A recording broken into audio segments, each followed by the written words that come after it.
Next, I'd ask Khin Lay, a Burmese civil society activist, to speak, and obviously there's enormous significance hearing from her, given the transformation that's beginning to take place in Burma, in Myanmar. It is not something that is complete yet, but I think it testifies to the power of civil society to bring about change even in some of the most difficult situations. So please, Ken. Thank you very much. President Obama, UN Deputy Secretary General, and other distinguished guests, I'm honored and humbled by your invitation to speak here today. To put this in perspective, until 2011, I have never even left Burma. I would like to thank President Obama for initiating this very important discussion. I also appreciate the efforts of the countries around the world that have helped to facilitate the transition and are working to deepen the reforms in my country. I also appreciate Freedom House support for arranging various meetings in New York and Washington, D.C. during my visit to the U.S. Although I will focus on Burma, I believe our experiences are likely shared by others. I respectfully salute those civil society actors in this room and around the world for their dedication, sacrifice, and courage. My name is Khin Lay, and I'm a founder of the Triangle Women Support Group, an organization that works to empower women to be decision makers and leaders at home, in their communities, and in politics. When I was young, I was also involved in Burma's democracy movement. That's why, like thousands of others, I was arrested and jailed for my non-violence democratic movement. Today, Burma is finally changing, but the struggle will be long and difficult. Civil society activists still continue to face traditional forms of repression, such as imprisonment and harassment. 50 years of military rule and economic mismanagement will not be undone overnight. But as part of the reforms, the government has begun revisiting the country's law, including those that were previously used to control society. In July, the government has been drafting a new association law.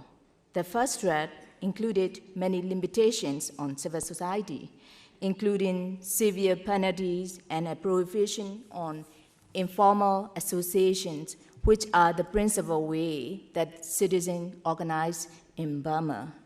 In response, we mobilized a broad coalition of civil society organizations, including environmental groups, health rights activists, women's groups, and labor activists to push for a better law. We also sought the advice of the international community, including groups here with us today, to ensure that the revisions met international norms. We share our recommendations with the government and members of parliament.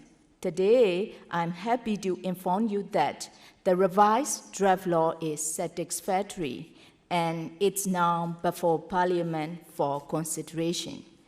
The fact that Burma's draft association law is now significantly improved is a testament to not just a strong domestic response, but to the valuable support of the international community.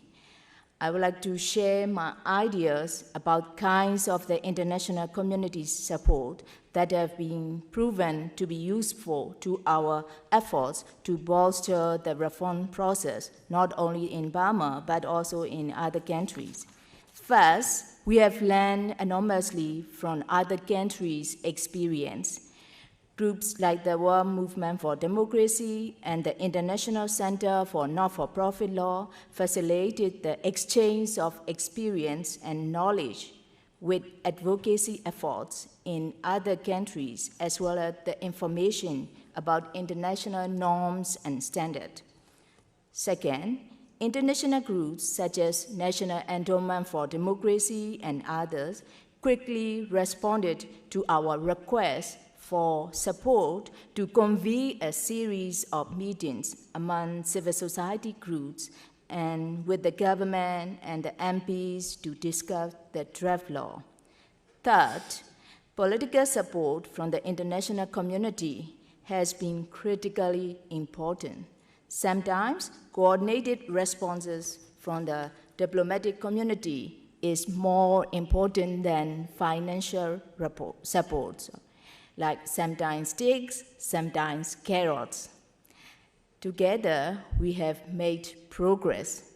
If the association law is passed, it will provide a foundation upon which civil society can flourish. However, unless the government recognizes the value of dissent and strengthens independent institutions to enforce the law, the benefits of the vibrant, independent civil society will never fully realize, and the country will suffer as a result. The role of the civil society is crucial to build the democratic society and to implement the global issues such as global warming, poverty alleviation, and public health. However, today, in too many countries, governments seek to limit and restrict civil space by means of strong bureaucratic control, weakening protection mechanisms, etc. With support from members of the international community, I firmly believe we can make progress.